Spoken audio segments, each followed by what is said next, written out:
This is the Passion, y'all, and we've been with Dr. Terrell. I told her yesterday that I'm going to have to just figure out what I can do to get her to be in with us every week, just so I can have the experience of talking to her every Wednesday, because it has been a treat. During Holy Week, what I'm planning to do during Holy Week is on Palm Sunday, I'm going to put up the discussion we had that led into the Palm Sunday. So every day with the appropriate day, I'm going to put up the director's cut, if you will, just the conversation that Shay and I have with her that is full. These conversations go on usually for longer than an hour, and we cut them down to, about 20 minutes for here. But if you want to get back and listen, there's a whole lot of stuff that she says that just is miraculous that we just don't have time to get to tonight.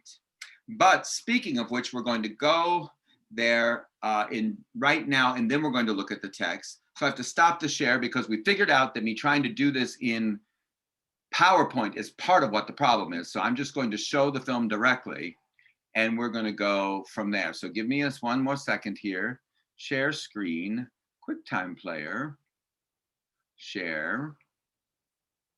And here we go. Dr. Terrell, welcome back.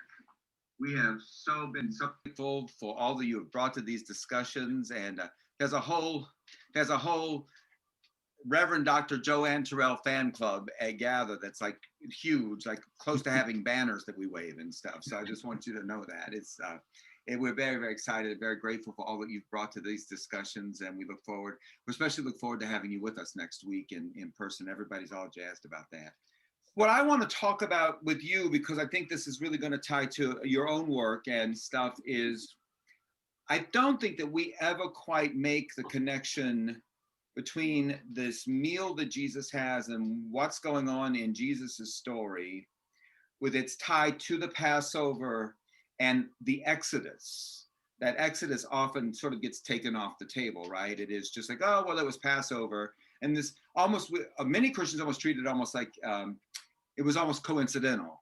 Jesus happened to be there for the Passover, and this happened to be the time that he got arrested. But I think the Gospels are really, particularly for their readers, wanted them to understand there's a huge connection between the Exodus and Passover and what's happening at this meal. Do you have any thoughts about that at all, or am I just a little crazy?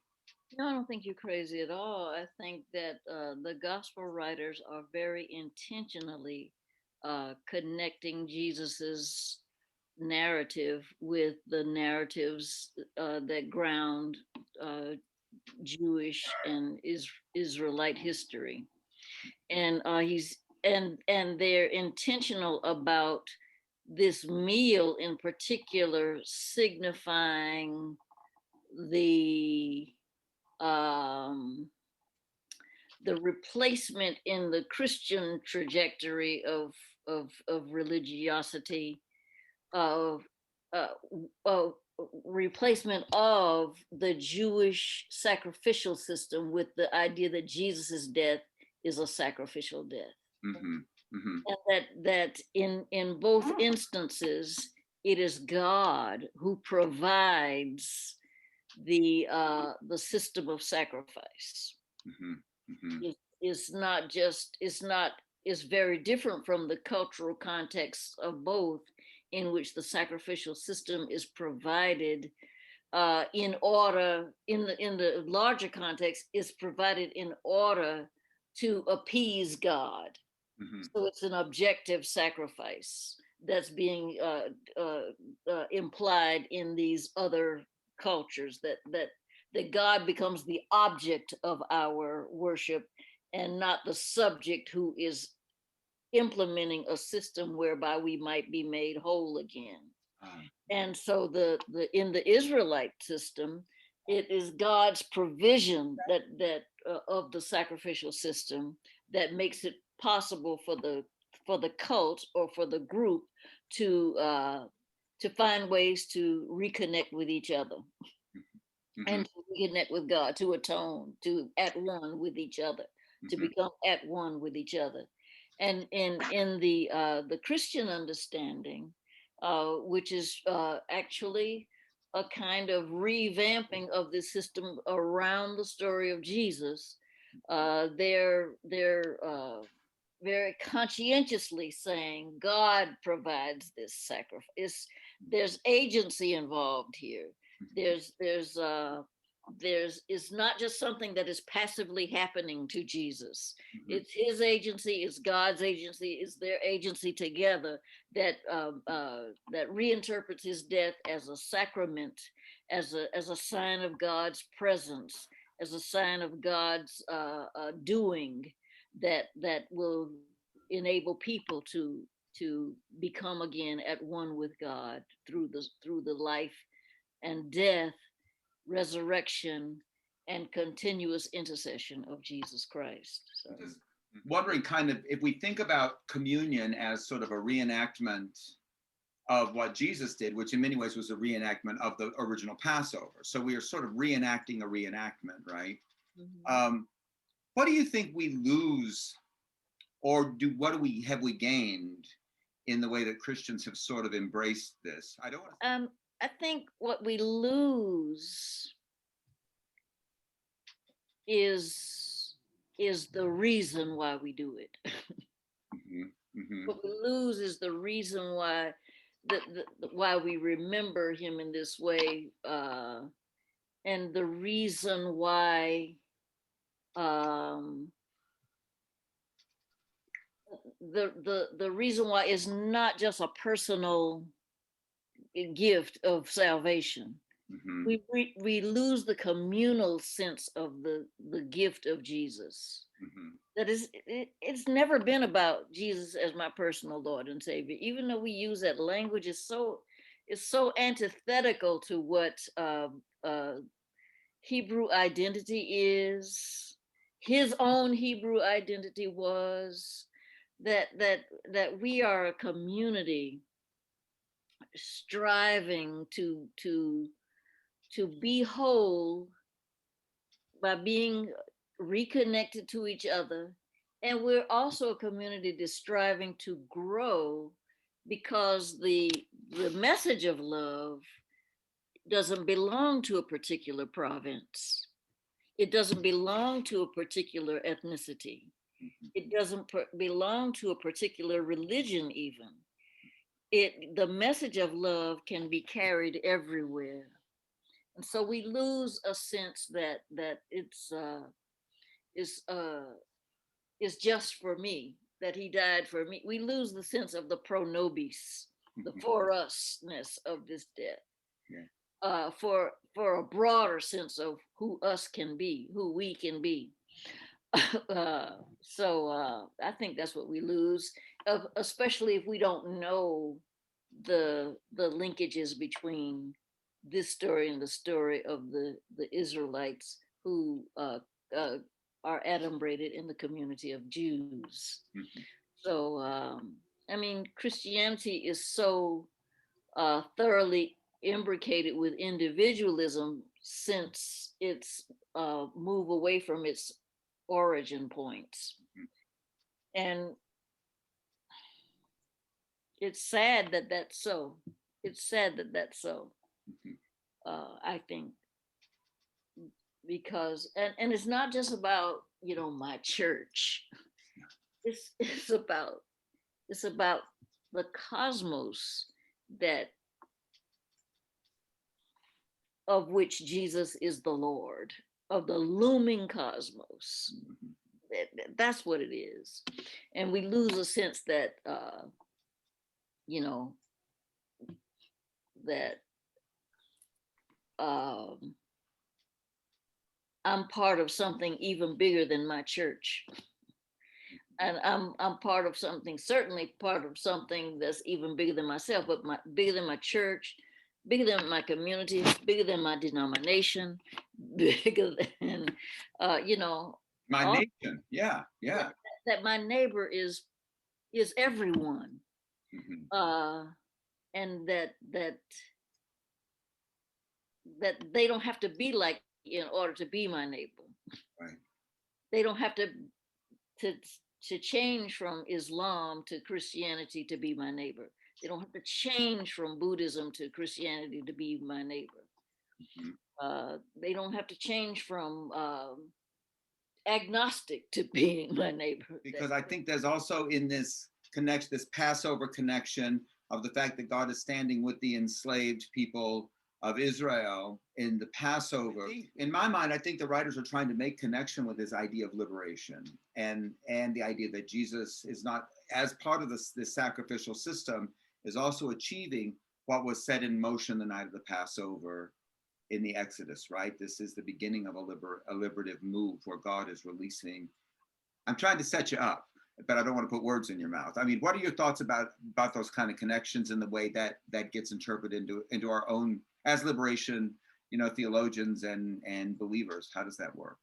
Well, the Passover commemorates the Exodus, and which is another time in the history of Israelite people in which God uh, acts as agent of the blood.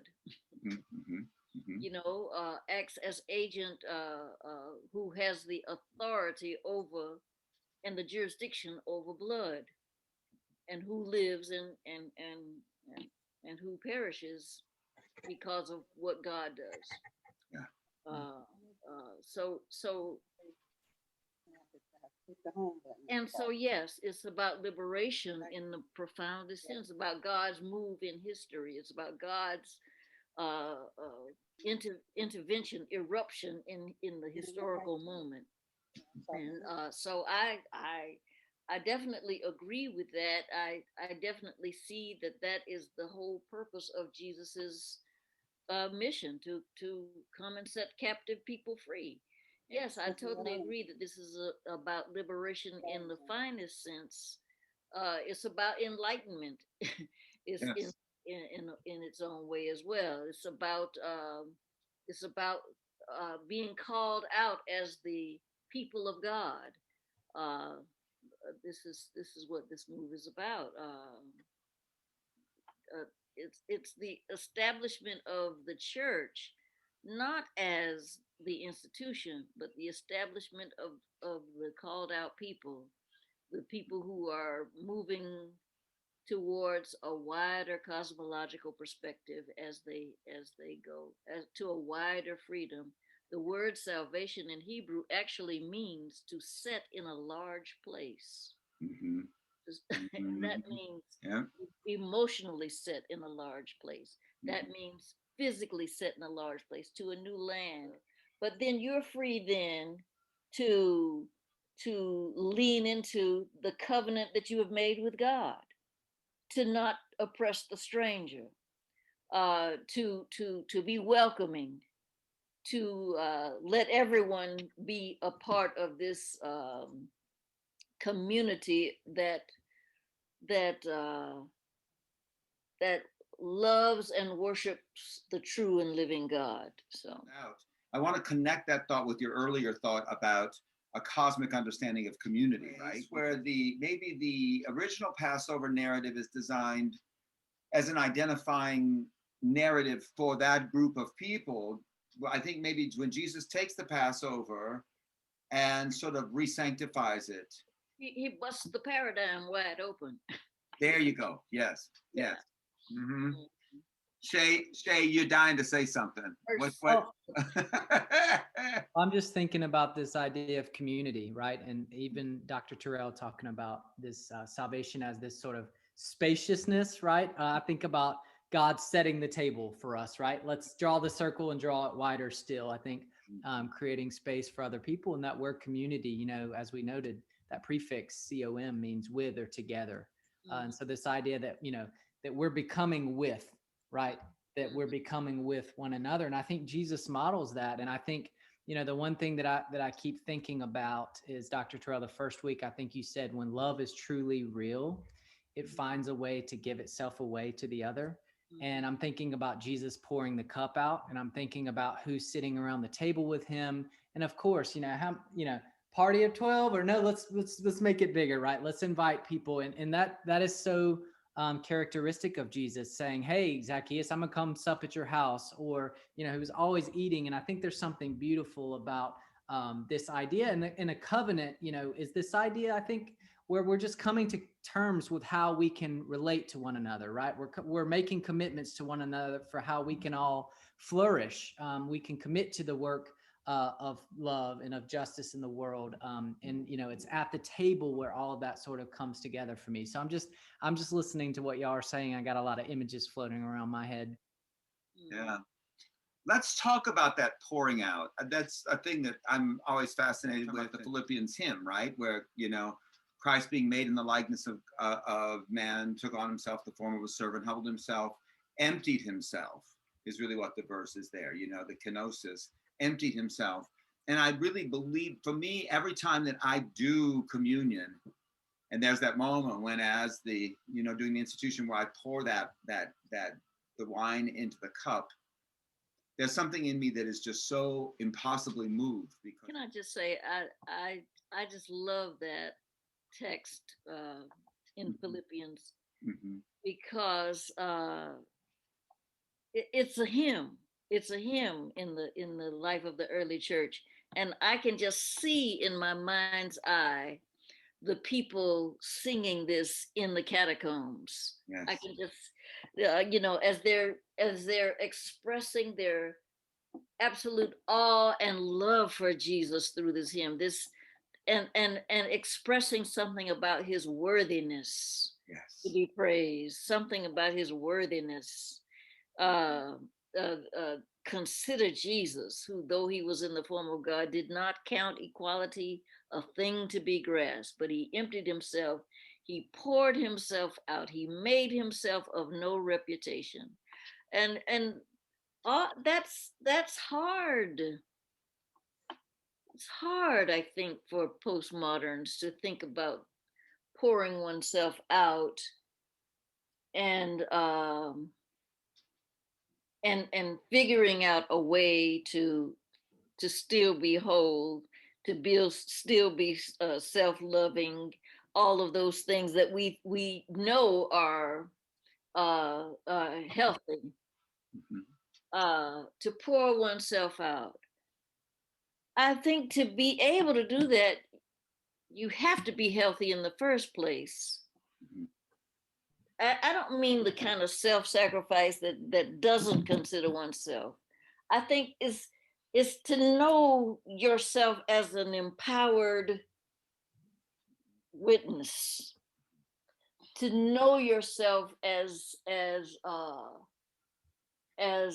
God's agent, and to trust God so implicitly that in the pouring yourself out, you know that you'll be poured back into. You know that you don't have a problem giving away your power, because power is not something that you need to grasp. Because power replenishes itself. Because power is a moving target anyhow. Because even though Jesus had the power tapped out of him by the woman with the issue of blood, by the time he gets to Jairus's house, he has enough power to raise the little girl from the dead, because he didn't worry about power. And so we worry about power, and that's why we find it difficult to pour ourselves out, to pour ourselves into the work of social justice, for example, or to pour ourselves into the work of ministry, to whatever ministries we are called. I don't have to worry about power. I don't have to worry. It's not a zero-sum game for God. It's not a zero-sum game. More power for me doesn't mean less power for you. More power for you doesn't mean less power for me.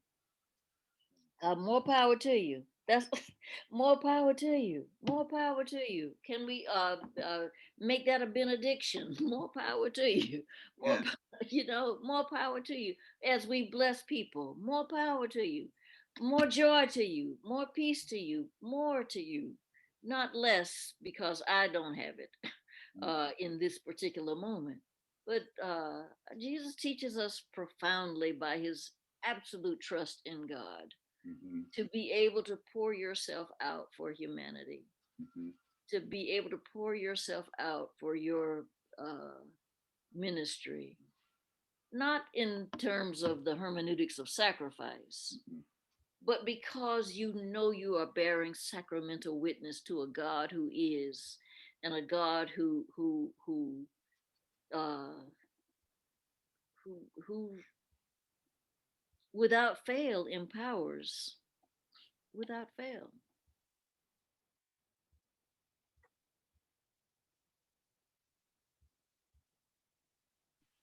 Any thoughts? Mm. Who do we, yeah, who do we stuck there and wind up with power, right? That's the wonderful, wonderful. Pentecostal warning. Yes, Pentecostal warnings. Pentecostal warnings. I like the power stuff about how you have, there's enough to give it away. There's no scarcity. there is no scarcity, right? It is not, and this idea of we're going to get to this pouring out here in a minute, but it is this idea that even in what we often want to see Jesus as being made powerless, he's not. You know, that's the whole point. It is this. They're mocking him on the cross, right? You got all this power, save yourself. And he's like, yeah, well, you know, I got power. We're just gonna hang on for a minute because I got something bigger in mind and coming down off the cross. I got something bigger about to happen here.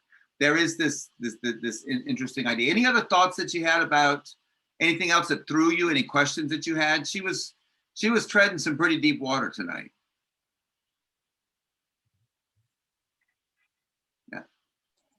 Yeah. Yeah. Any thoughts? Yeah. It seemed that there was Jesus is not being the only way.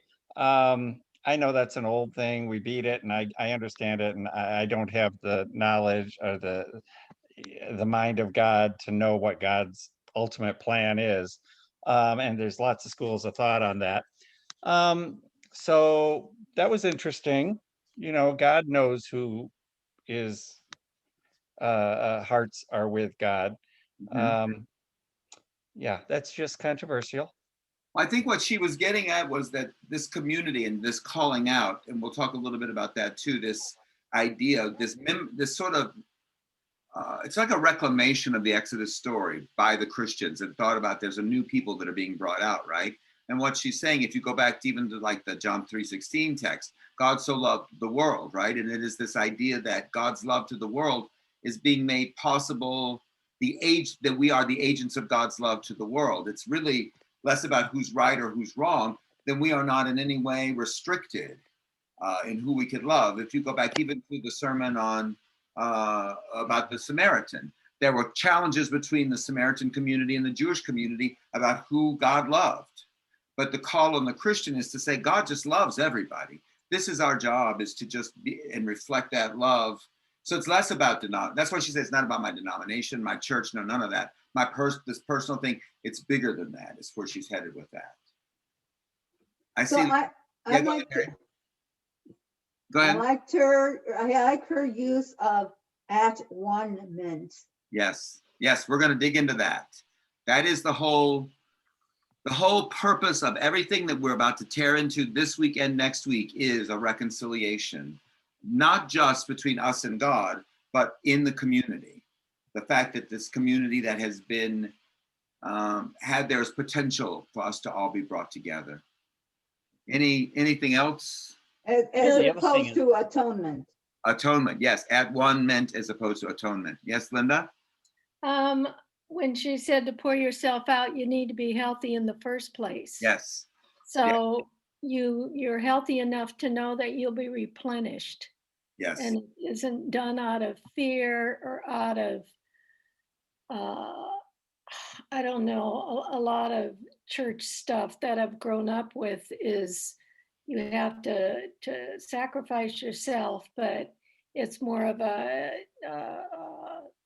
fear-mongering kind of thing. Yeah, which is part of that what she calls the hermeneutics of sacrifice, right? That this is necessary and you've got to do it and you've got to suffer and all this is, that's not where this is, that doesn't come from a place of love, that comes from a place of wanting to be loved and fear that you're not being loved, or you won't, a place of fear. And that's kind of what she means. And Yes, exactly. You have to be healthy to do that. But this is the whole reason why Jesus came. He said, I came to give them life abundantly. Wholeness is always the objective, because it's out of wholeness that then we are able to give. That's sort of the way these things feed on one another. There are some places that would tell you, you got to mortify yourself in order to become whole. That's sort of a reverse logic in a weird kind of way. Chris, you had something? Yeah, I think exploring actually what we mean by power as well, because it's very, very easy to take down a powerful, angry mob. You just kind of stick out some people with riot shields and batons, and you can take down an angry mob very, very easily. But if you have agency, that becomes a very, very different thing. So where you have agency, even if you have a kind of big protest movement in the middle of a square, or walking through a street, becomes much more difficult to actually take them down with riot shields and batons. You have to kind of go arrest people in secret, or you have to plot of how you're going to take someone down. And we see that in the Easter week story, and we see that replicated even in the last 12 months, Black Lives Matters and such. How do you take down that the state can't deal with crowds when they have agency, when they are empowered, right? It's not that there's power in numbers, there's power in each individual in those numbers. You can take a handful of people and turn the world upside down, if they all know that their power, that you can't take my power from me. I may stumble in a minute, but there's always more where that came from. That's the powerful idea that makes movements grow and keeps them alive. That is the source of, I think, the power of the Christian movement. And it started with what Jesus demonstrates. Walt just quoted something he read today: being loud is not the same as being heard. And that's true. That's true.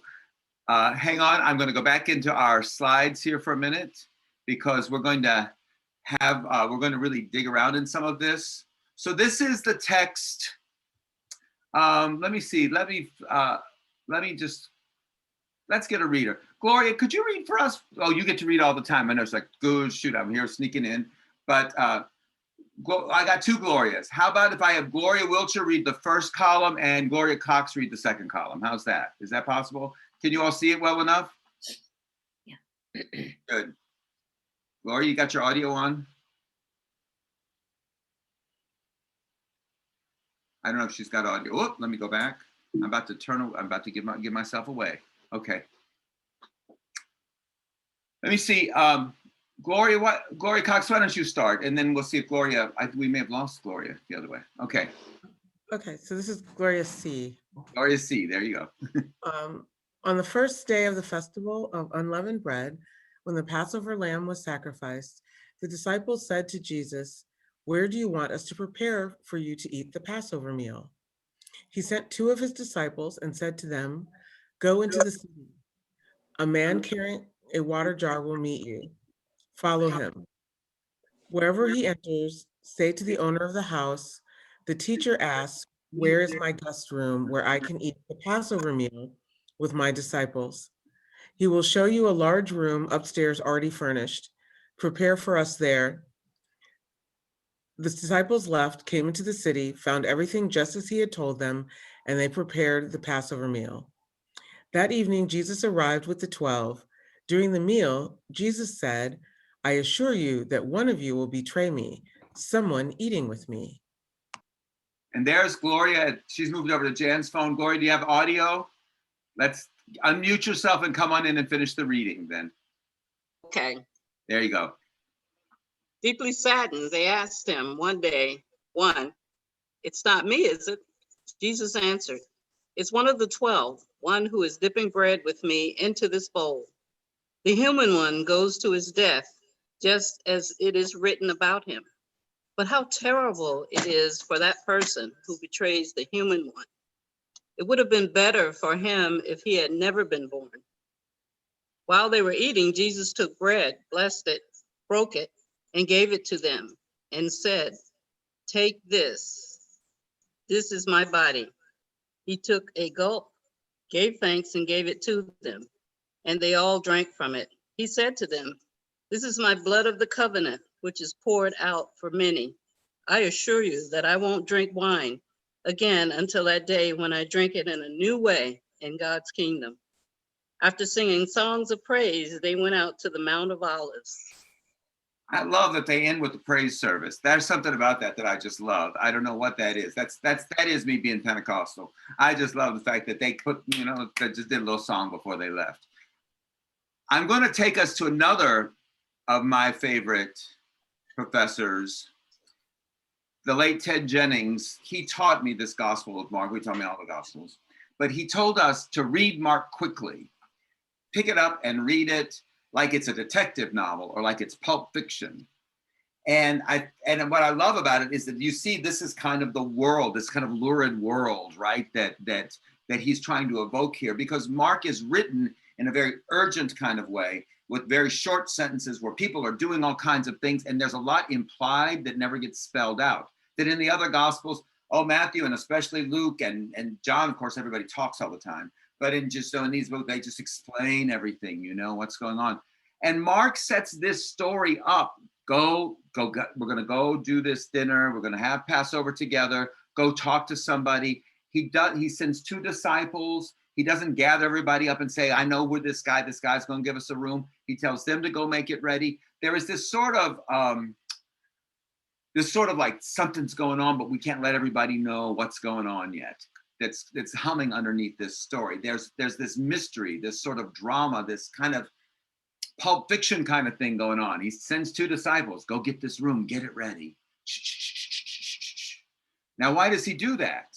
Because he's already aware that Judas has already set him up, and Jesus has some work yet to do. He does not want this dinner to be interrupted, because it would just be much easier for the temple guard to show up and arrest him in the dinner. But everything's very secret. And then Jesus brings them in. And it puts us into this world. But when Ted was talking to us about Mark and about this detective novel, he also reminded us something that I want us to spend a little time thinking about. He said, we have to remember that Mark is both unsentimental and profane. And by that, he doesn't mean that he drops a lot of F-bombs. That's not what he means.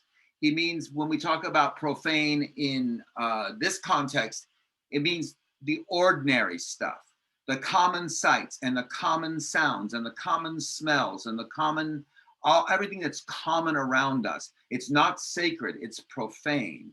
And so the idea that Ted was reminding us is that when we're looking at Mark, and this has really helped me in my understanding of this entire passion, is that we have to remember this story occurred in a culture, was recorded in a culture, was transduced through a culture, was passed down through a culture for centuries, for which blood, carcasses, sacrifice, all of those things were commonplace.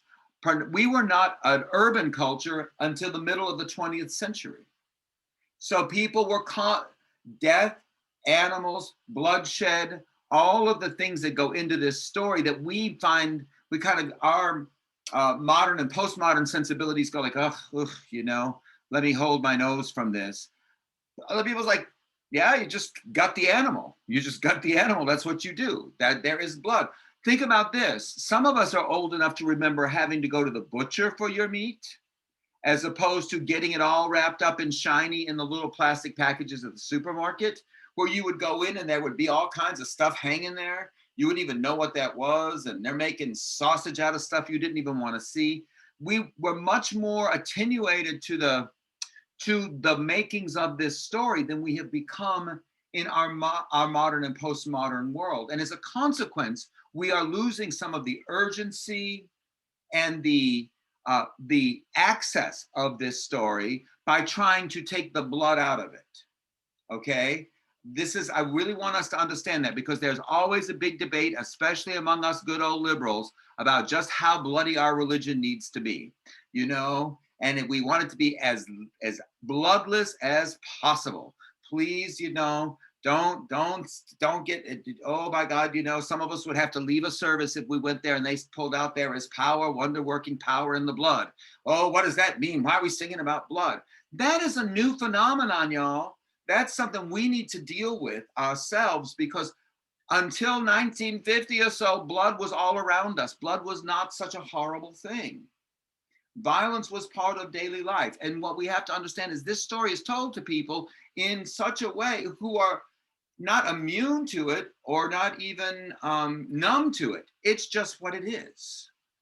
And we miss a lot of the meaning of this story by being appalled at something that was only appalling, only recently became appalling. All right. And and the same thing's true in detective fiction. There's stuff we read in detective fiction, Raymond Chandler, these people say and do things and be like, what? Are you kidding? Oh, that's offensive. No, not to their readers. And so we have to bring ourselves into the mindset of how these stories are told. The other thing I want to pull about is that when the Christian sect of Judaism is taking shape after the death and the resurrection and the ascension of Jesus, after Jesus has gone away, and they're trying to make meaning of this event, just like we even tonight are trying to make meaning of COVID, just like in Japan, they're trying to make meaning of the tsunami. These folks are trying to make meaning of this event that has totally transformed and just rocked their world in the most ridiculous ways. Remember that nobody knew what a resurrection was. Dr. Terrell made that point last week. She's preparing Jesus's body for burial. She has no idea what resurrection means. These things are blowing everybody's mind away. And so they're trying to make meaning of it. And the way that they do this is they're trying to find rhymes out of their own faith experience. And so this idea of what happens on Thursday night, it's important, and that we already alluded to this in the video, that this happens at the Passover. Why? Because there are several things that are going to come into play here. And the first thing is blood. If you all remember the Passover story, this is what happens. Moses kills someone, and he makes a run for his life. He kills a slave keeper because he's now aware that he is in the wrong community. He's been raised in the community of Egyptians, but he belongs to the community of Hebrews. And he sees one of his own members of his community being tormented by a slave keeper, and he grows angry and he kills the slave master, and then he makes a run for it. He goes to Midian. And he gets married, and he does all kinds of things, all sorts of. He learns to become a shepherd. He falls from being an Egyptian prince to being a foreign shepherd in a foreign land, which is double that, foreignness squared. And then he comes back in, and he says to Pharaoh, "You're going to have to let God says, let my people go." And one of the first things that happens is when Pharaoh's like, "Yeah, that ain't going to happen. I'm just halfway done at Giza. I got more work to do." And it's like, that's not going to happen. One of the first things that happens, what are one of the plagues? The river, what happens to the river and the water? It turns what? Turns to blood. So blood already makes an early appearance. And for a Hebrew mindset, that's powerful because blood has consistently made an appearance in these narratives. When Cain kills Abel, God goes looking for Cain and says what? Abel's blood is crying out from the ground.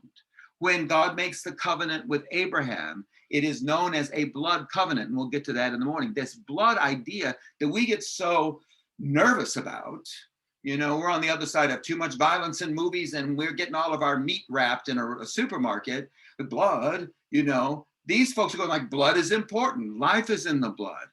Life, the power of life itself is in the blood. And when you bring up blood, there's something very serious going on there. To minimize blood because it's distasteful to us is a problem. All right.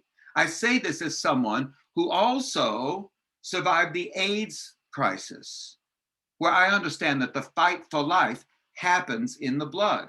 We know that what COVID did, the fight was in the blood.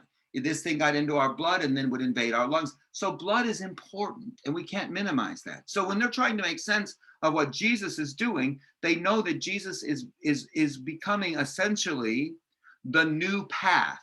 He's opening up a new way. and they start it, and it originates with blood. Just as the Exodus begins with what?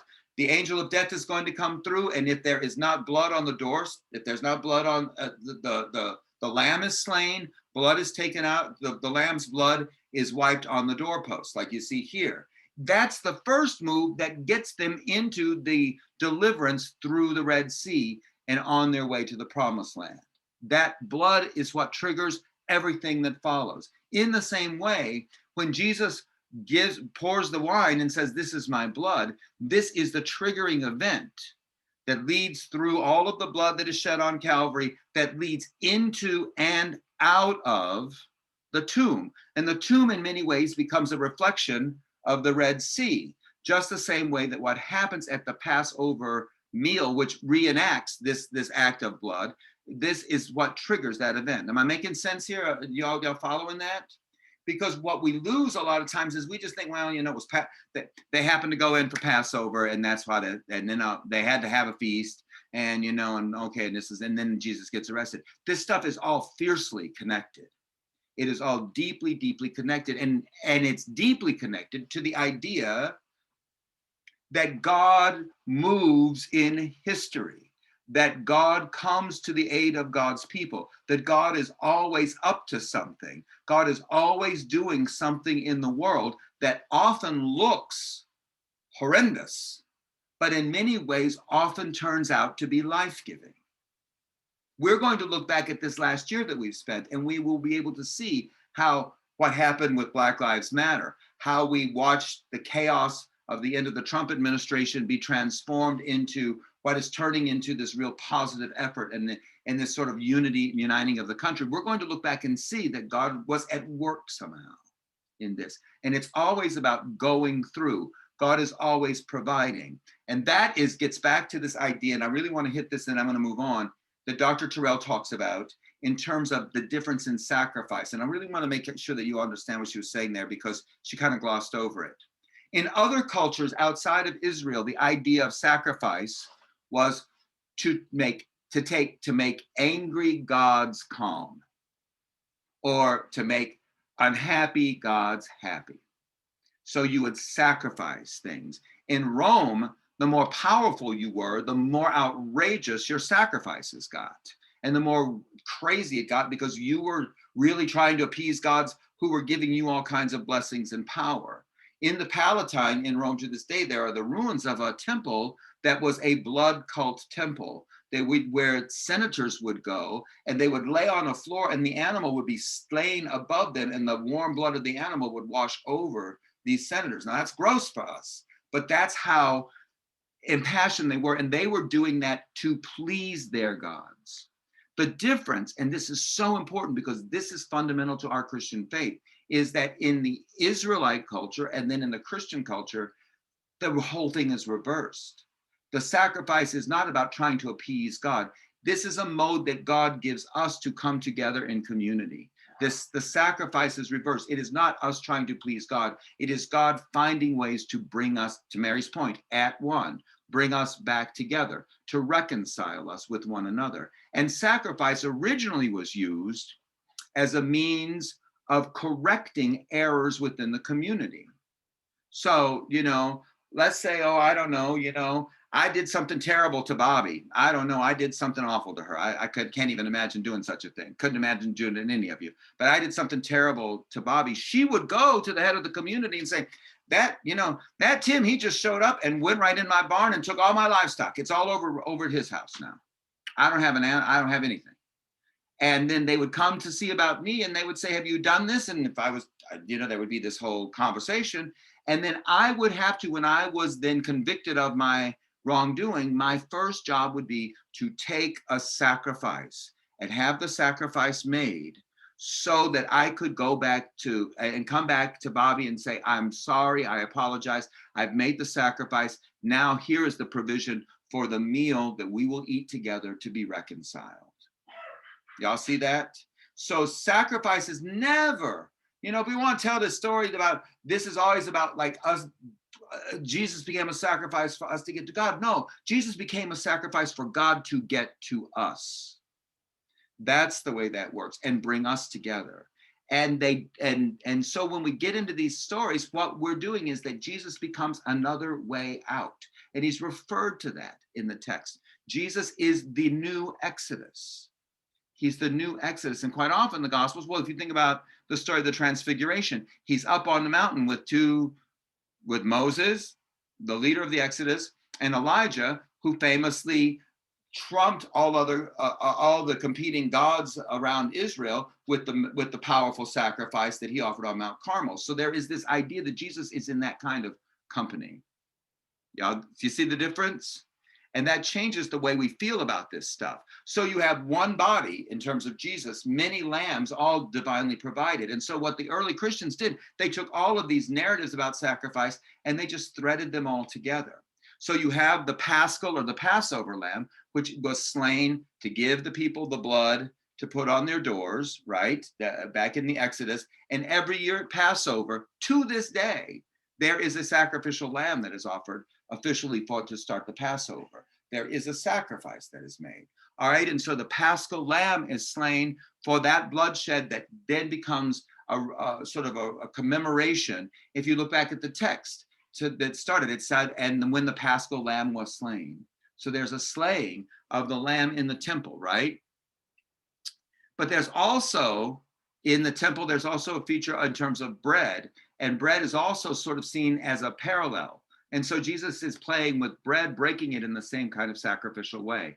It gets really complicated real fast here, y'all. I'm just warning you. But it's like, so there's this idea of, in the Passover, it's about the unleavened bread. It's also known as the Feast of Unleavened Bread. And that is, in every home, the substitute for this lamb that is slain in the temple, right? But then the Christians go even further, and they talk about Jesus as the Lamb of God who takes away sin. Now that refers to a different practice in ancient sacrificial rites in Israel, where they had, well, we all use the word the scapegoat. Y'all know the scapegoat?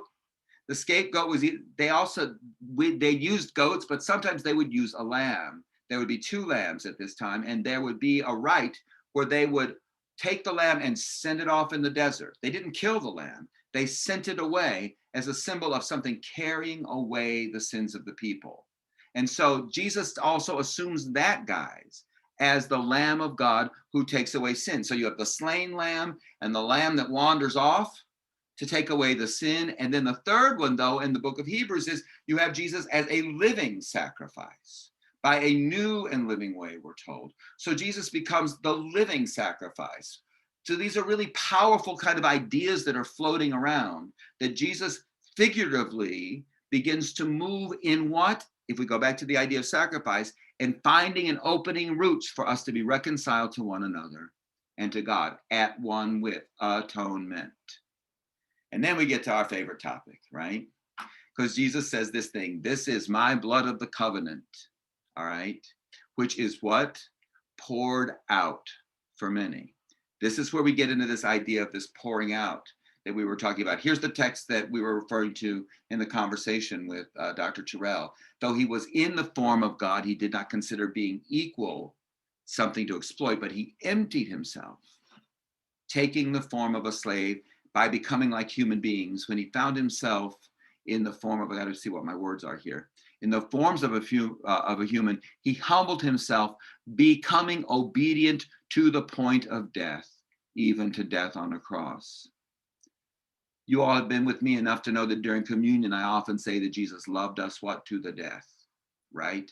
There's something about that that's very, very powerful. But this blood of my covenant, now we read that and go like, oh yeah, well, we know what covenant means. We have some friends that go to the covenant church, and we know that we have these, we hear the word covenant, we talk about it in our churches and all that. Isn't that nice? Blood of the covenant. I got you. Let's not talk too much more about the blood. Just when Jesus says this, everybody around the table knows exactly what he's talking about. And he's not talking about just a vow or a promise. The blood of the covenant in ancient and first century Jewish culture is a part of a tradition that is handed down all the way, they dated all the way back to the time of Abraham. And the way that this worked was when one person had decided to go into covenant arrangement with another, I'm going to make this promise to you, they would do something. Now remember, these are farm cultures. This is like, these are people that are just, they're not us. Let's just say that. They are not going to Aldi to get their meat. Let's just leave it like that, all right? And in the middle of it all, they would slay 5 animals, 5. And they would gut 3 of them, and they would lay all of these slain animals on the ground. And the covenant was sealed by the blood of those slain animals when the person going into covenant would walk around in between those animals. And the covenant was, may the same thing happen to me if I betray the trust of this covenant. It was an ancient, very elaborate rite. May the same thing happen to me, this blood covenant. What Jesus is saying is that I am effectively laying down my life, just like one of these animals on the ground. My blood is going to be poured out so that this covenant, this bond between you and God can be restored. This is my blood of the covenant, not the blood of my covenant, my blood of the covenant. You see the difference there? And so what he's trying to explain is that God is about to do this new thing. This new exodus is happening. This new promise is coming into play. This new understanding, this new at oneness is about to happen. And so he's wanting to say that, and it's going to be a bloody operation, y'all. It's just going to get bloody. That's the way this works. Because when God forms a covenant with Abraham, this is what I love. God puts Abraham in a deep sleep, and God does the walking. God seals the covenant for Abraham in that story. And so there's this wonderful parallel that it's like God's going to do all this, but there's got to be some bloodshed. And so that's where we go into this song that the early church sang. I wish they had recording devices back then. Wouldn't it be wonderful? Wilbert, we could be singing this. We could be singing this on Sunday. I love that idea, though he was in the form of God, he did not consider being equal with God something to exploit. He never came down flashing his God card. Stand back, y'all. But instead he emptied himself, literally emptied himself, humbled himself by becoming, I've lost my words, obedient even to the point of death. That's what all of this is. And as we move into Holy Week, the reason why I'm being all about this is, I'm not big, I'm not real big on there are some people that plead the blood of Jesus all the time, and they talk about the blood, and are you washed in the blood, and are you under the blood, and it's just blood, blood, blood all the time. That's not if that's how you roll, I want you to roll that way. But that's not necessarily how I roll. At the same time, I am not going to turn up my nose at the meaning that is embedded in all of this language and in all of this symbolism, and losing all of this hidden stuff because the talk of blood makes me uncomfortable. Do you understand what I'm saying? We need to embrace this story in all of its fullness, in all of its unsentimentality, in all of its profaneness, because that's the only way we can really understand what we're trying to learn here. We're being brought out. This is an Exodus story that's happening right in front of our eyes. We are coming out. Peter says God brings us out of darkness into marvelous light. There's always this coming out language. Of course, that means something very special to me, but I'm telling you, it should mean something to all of us. God is always in the business of bringing us out. And this is the way that this story is kind of told. I'm going to move quickly to the back end of this because I want us to talk, because I probably have rattled some cages or rang some bells. I'm not sure which one, maybe a little of both. While they were eating, this is what's really important. Jesus took bread, blessed it, broke it, and gave it to them. Does anybody know? If you read my email, you'll know. Where does this language come from? Does anybody know? He took 5 loaves and 2 fish, blessed them, broke them, gave them. That language is the language of the feeding of the masses. And so this idea that he's got his little posse right around the table, he's doing for them what he's already done for thousands already. And the idea is there's multiplication starting to happen. This is not, and we always get, It's very easy in Maundy Thursday because we want to sentimentalize it. We don't want to treat it like a detective story, right? We want to get all sentimental about it. And we just watch how Jesus is being beaten and all of that. And we don't understand that this is a story of abundance.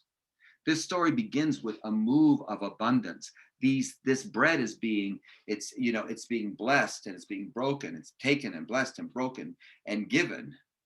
There's something very powerful. If you know the work of Henri Nouwen, the great Canadian monk, he has based an entire theology, a way of being Christian, on those four things.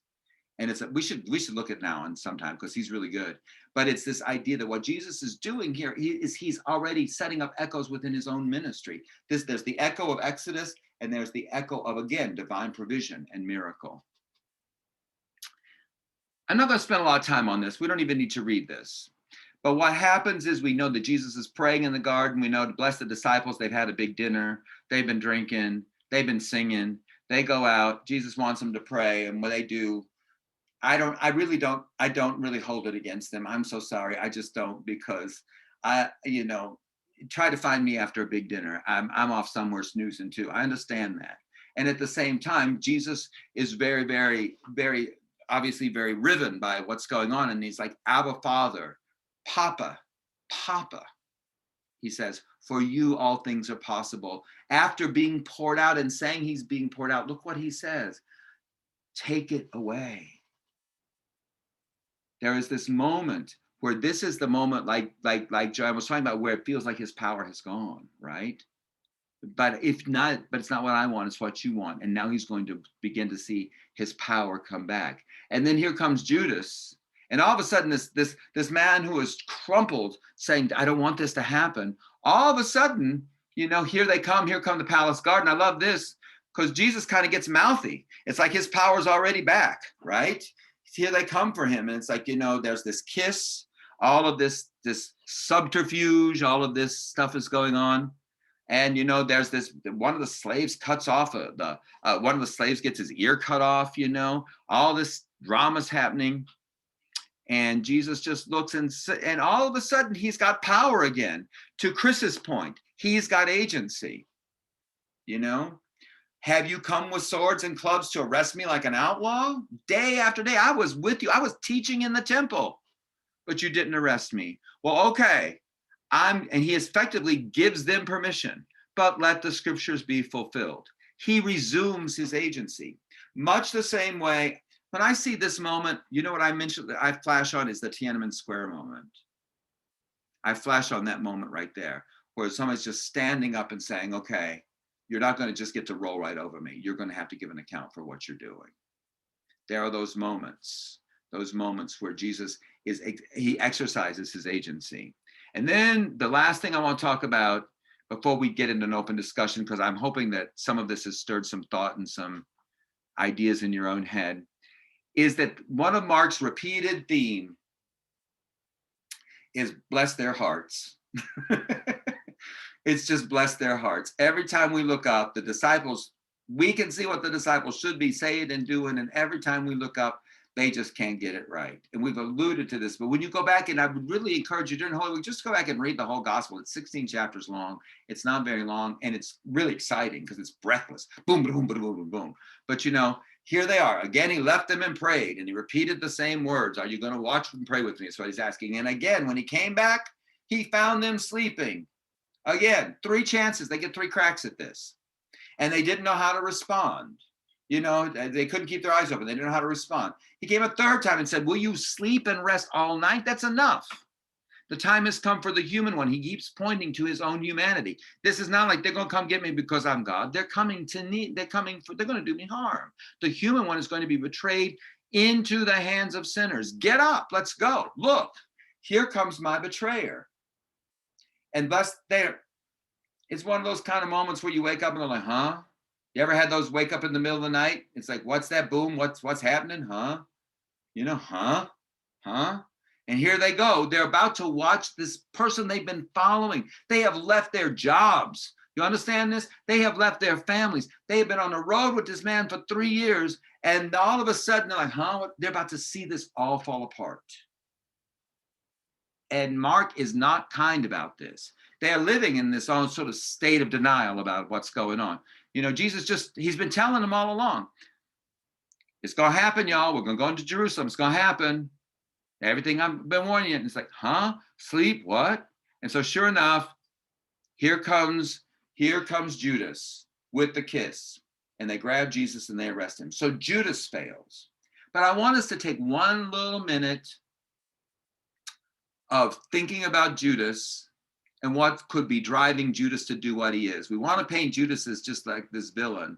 All of us Jesus Christ Superstar fans, we know that's what that is, you know. Judas is just mean and he's ready to roll, right? Janice, you have a question? Or are you just waving? I can't.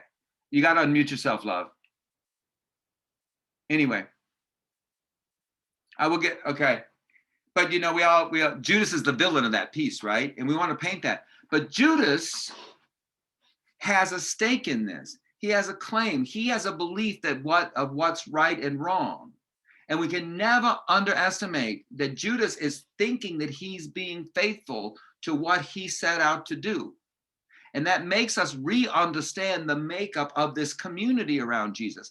Because, you know, because we learn about Jesus in church, and because church very often is fashioned as sort of a sacred, you know, country club, where everybody wears the same outfits and everybody behaves the same way and talks the same way and everything. We want to make Judas an outlier to the rest of them. But this was a group, and they all had their different reasons for being there.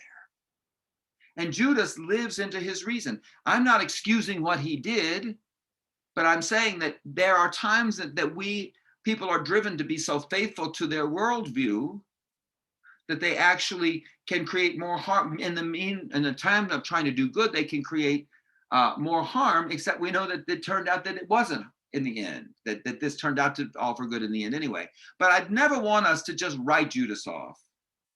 That was a bold move on his, and he had reasons for doing it. They were maybe not good reasons, but he had reasons. Then here's one of my favorite moments in all of the Gospels. All his disciples left him and ran away. Not one of them said, you know, okay, Jesus, we're with you. We're with you. Where you take it, and we'll see you at the court. There's none of that. None of that happens. None of that. Okay, we all got to get together. We got to raise this bond money or whatever. None of that. They run away. And this is an interesting thing that nobody understands. Nobody understands this. One young man, a disciple, was wearing nothing but a linen cloth. They grabbed him, and he left the linen cloth behind and ran away naked. You get a bunch of gospel freaks in the room together, and we say, what about that naked boy in the garden? What are we going to do with that naked boy? I don't know what to do with the naked boy. Who is this? You know? And why is he only running around in a linen cloth? What's up with that? And so this is just one of those things that Mark throws in for fun. I don't know, but it's sort of, they run away. This man is so scared he runs out of his clothes. Let's talk about failure. It's not just, you know, like, are you going to come get me out of jail later? It's like, no, child, I'm leaving my clothes. I'm leaving everything. I'm getting out of here. So this is kind of what's going on. And then finally, of course, we have the famous Peter denies, right? What's very interesting and what Borg and Crossan point out that I love is this piece right here. He broke down sobbing. The difference between Judas and Peter is, even though Peter's flaw is very human without cause, Peter's a rebel without a cause here. Judas is a rebel with a cause.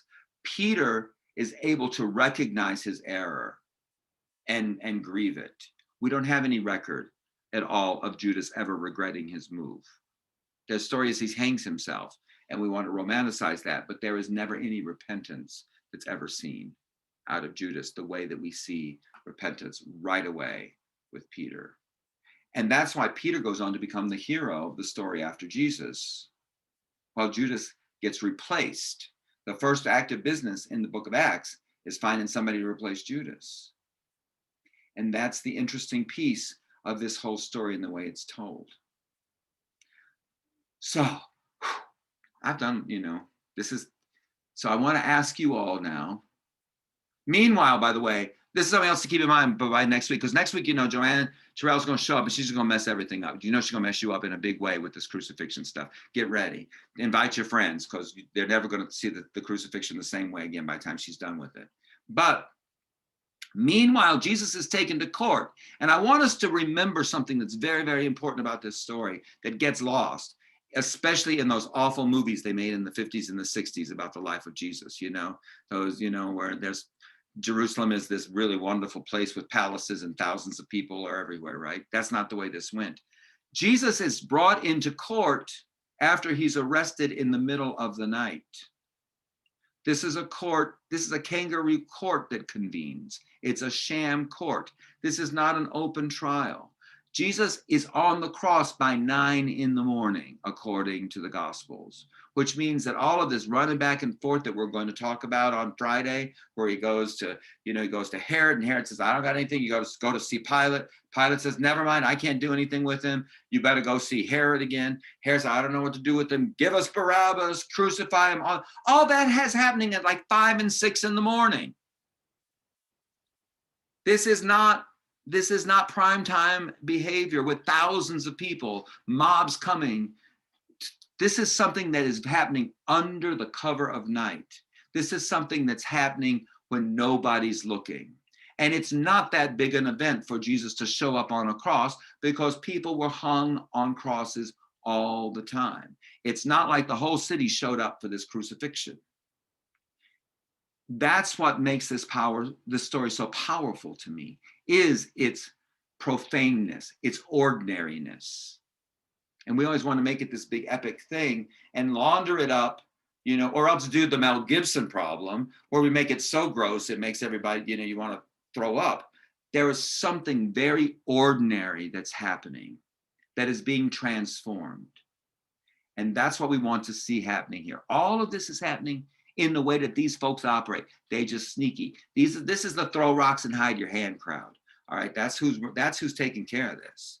And so we want to be aware of that because it makes the crime against Jesus even more sinister, and at the same time makes the size of the event and the meaning of the event even more powerful. Does that make sense? Let's see what y'all thinking. So Tim, obviously I've been thinking about this last week, and I'm gonna bring it up again. The topic of unreal. Mm-hmm. Yeah. Like, I swear, like, I want everyone to pay attention to when I talk about unreal, because I'm gonna bring it up a lot in the next few weeks, especially in the chapter that we're gonna do in April. Mm-hmm. But seriously, like, the way Jesus was crucified, which is indeed a horrible way to die. I mean, I would literally like to see records of Portuguese missionaries trying to explain to a congregation in Japan that this man was cruelly killed by Rome, and they were, and I just want to imagine like how some of those people were sort of a bit. So wait, the son of this man's God is an unreal spirit? Did this Jesus guy rise from the dead and literally kill anyone who was Roman? There's a lot of curves they gotta bank there, right? There's a lot of that kind of stuff. The interesting thing about the era you're talking about, Tony, though, is that the persecution of the Christians in Japan was also done with some very interesting variations on crucifixion, where they were crucified. A lot of them were crucified out in the sea before the tide came in. So they were not only crucified, but then they would experience drowning or near drowning when the tide would come in and go back out. So there's a lot of ways. The sadistic, not even masochistic, the sadistic nature. We have not, we are never at we're never at a loss for ways to torment and hurt one another. Yeah. There's no end of them. We were on vacation in Italy with some friends, and we were in my favorite little city in Italy in Tuscany called Lucca. If you've ever been to Lucca, it's really quite wonderful. It's just this little village, and it's all in this wall. It's this wonderful wall, and the wall is so wide you can ride bikes around it. You ride bikes around the city, and it's all this, oh, it's Tuscany. And we just turned a corner, and there was a torture museum there. It was like the torture museum. And we're like, the torture museum, and it was like, what's that?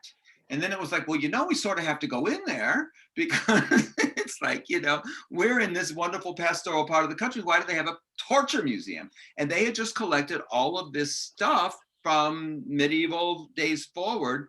And it was astonishing all the ways people have invented ways to torment people and to hurt people.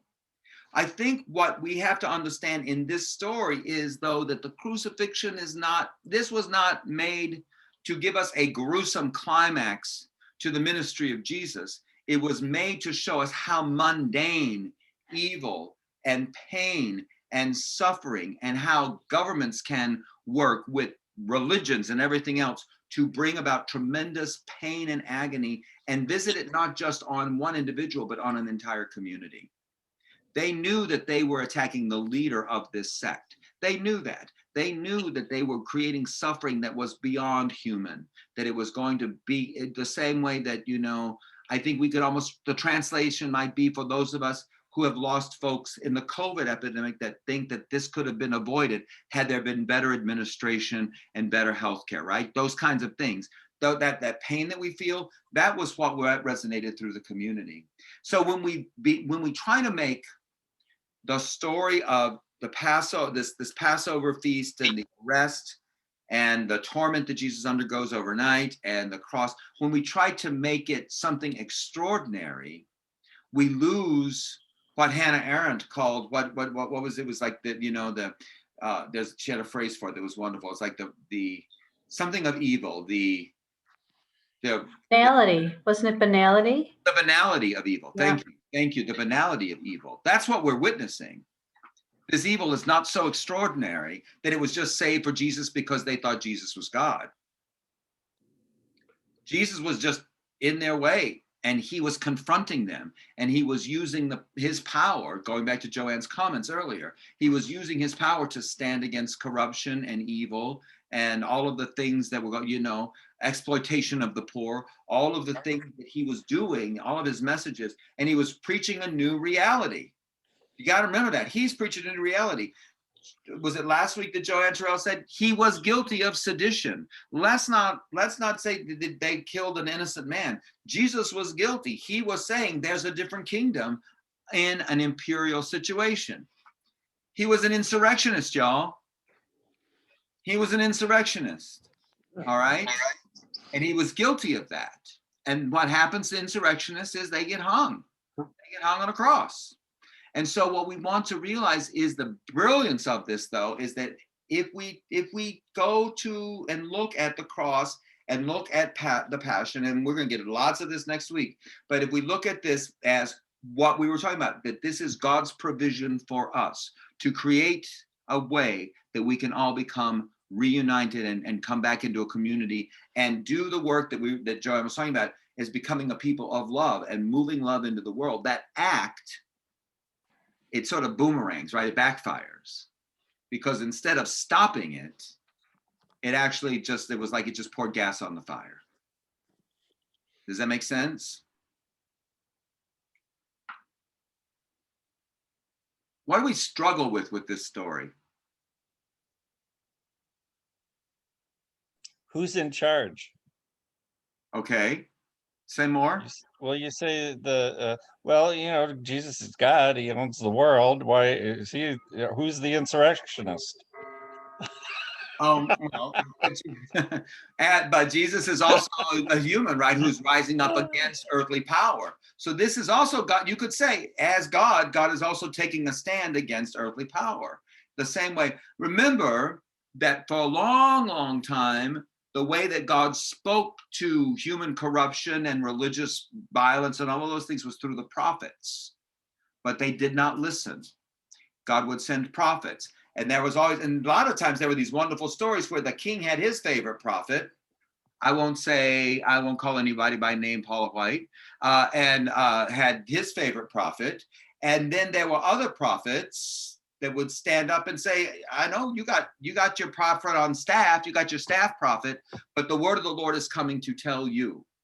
Jeremiah got in trouble because Jeremiah was the prophet outside the power structure that spoke truth to power, while there were prophets inside the palace telling them, don't listen to Jeremiah, don't listen to Jeremiah, you're doing good, you're doing all right. Just go ahead and sell Israel away.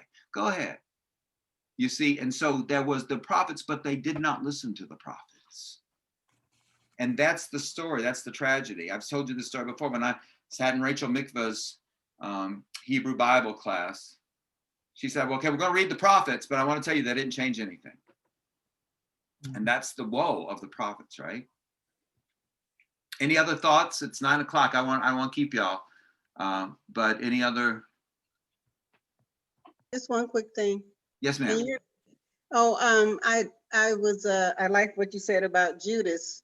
Everybody thinks that he was such an awful person, but we have to realize that he was a part of the plan. Mm-hmm. And without him, the whole thing, Act 1, Scene 5, or whatever, would never have happened. So he was predestinated to be the one to participate in God shedding his blood for the love of his people. That's right. And I remember my first encounter with God actually was the crucifix. I was 17 years old.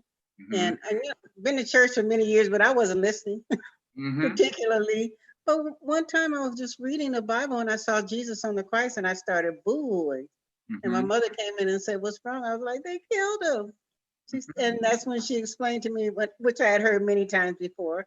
Well, they didn't really kill him. He volunteered. He gave his life because he loved us so much. Mm-hmm. And at that moment, I'm telling you, I was just so touched at what God had done for us. And I never will forget that moment. Mm-hmm. But yeah, I don't want to keep up all the time. Go ahead. No, go ahead.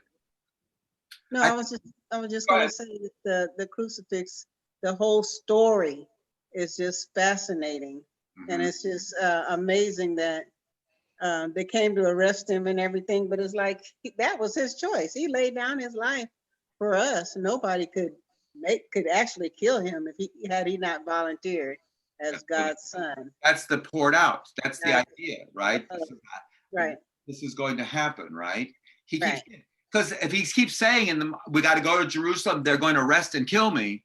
If he knows this, that'd be like, like me saying, well, I'm going to drive down to Louisville and they're going to throw me in jail and beat me up. And it's like, well, the answer would be don't go to Louisville, right? I mean, it's that simple. And I don't mean to make light of that, but it is not, we can't portray Jesus as a total victim. There is definitely, because it goes back to this idea, he was obedient to death, even death on the cross. There is definitely this idea that God, in God's solidarity with us, to know the pain of human existence that we have created, according to the story, right? We, would start with Cain and Abel. We just been killing on each other and carrying on with each other ever since, right? And since that, for God to understand and be reconciled with us, God goes to the length of saying, I'm going to endure everything that they do to one another. So Jesus goes hungry and he gets rejected and he gets mocked and he knows joy and he gets invited to a lot of dinner parties and all that stuff too. I mean, it is all the joys and pains of human existence. If you read the Gospels closely, all of that gets folded in. The one thing we don't know about is what Jesus's romantic life is like, and that's okay. Jesus is very private, so we'll just leave that alone. But otherwise you wind up being like the royals or something. Nobody wants that. So in the middle of it all, though, you get this wonderful sense of somebody who, as God, takes fully. That's what we mean by fully human, fully divine. Jesus lives through the entire spectrum of human emotions and experiences in a fully human way, so that the fullness of God that's in him can also be aware, even to death on the cross. It's an amazing story. And what you missed, and when I put up the full conversation that we had with Dr. Terrell yesterday, it sort of just turned into this really gooey at the end. oh, we just love Jesus, kind of one of those conversations. It was Shay and me and Dr. Jesus. I just love Jesus. And I did not know what that meant until I just realized one day, I love Jesus. You know, it's not like I love Jesus. I love Jesus. It's like, and the song that we did a couple of months ago, I love you, Jesus. I worship and adore you. I love you more than anything. That song carries me. That experience, I love Jesus. And I can't explain it. And it's one of those transrational things like we talked last week. It's something I can't explain, but it's just embedded in me. And not because I was taught to do it. One day, I can't even tell you what day it was. I just woke up one day and I realized I love Jesus. And that's something very powerful. And I think that's true. Whatever our own faith expression is, there is something about us that is attracted to and looks at Jesus from a perspective that is one of love. That's just, how can you not? Amen. Oh, okay. Next week, Joanne Terrell, y'all, in nonstop, unaltered, unedited, right here with you all. And so this is the one you're going to get the rare treat of being in class with Joanne Terrell, talking about the thing that she knows better than anything, which is what happens on the cross and what that means. So she's gonna wear you out, and it won't be about what you think it's about. I can probably if you've noticed these conversations, they always run off in a direction. Why are we talking about power and the Passover? Somehow or another, it falls into place, and so that's what I want you to all be aware of. I'm not going to bother putting up the giving slide. You all know how to give. It's either through PayPal or through your Zelle and QuickPay. But thank you all for your faithfulness. God's doing wonderful, wonderful things. I had to write the report to the LEAP grant people today.